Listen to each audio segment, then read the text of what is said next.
Hello, I want to talk about one of my clients' favorite topics, and that is what are we looking for in true love? This is the number one question I get when meeting clients in life coaching. It isn't quite as easy to answer if we don't know what we're really looking for.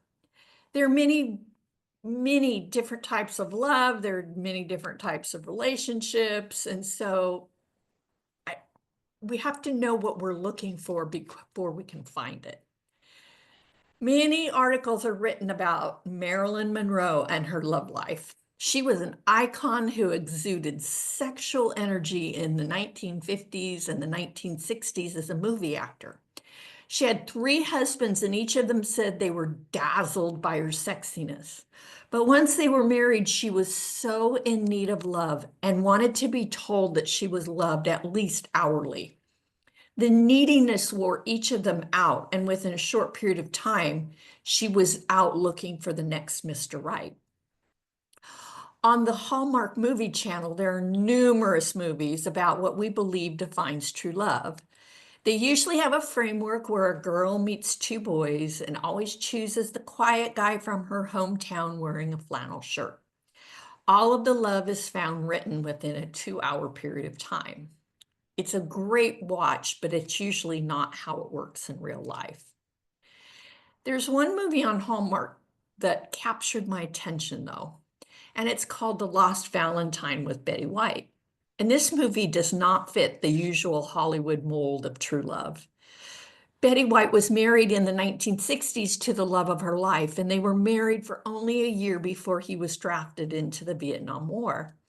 While he was there, he was shot, but they could not find his body. So for 60 years, Betty White's character lived with the uncertainty of her husband's death. She was pregnant when he left and was left to raise their child on her own. However, she never gave up hope of seeing him again. Finally, after 60 years, his body was found and his body was sent back to her in a military ceremony. She had loved him for 60 plus years and never gave up the hope that he would return. And he did return. My uncle is now 93 years old, and he lost his wife to heart disease when he was 75. So for 18 years, he has missed her every day and wishes he could join her in heaven. He's not looking for anyone to love. He just loves his wife the same as he did before she left. What I'm trying to share is that there is a difference between sexual or lustful love, where your stomach's fluttering and your heart is pumping hard over seeing that person. The other type of love is unconditional. I believe we're all trying to find the unconditional love, but we settle for the lust or sex and hope that somehow it will all work out.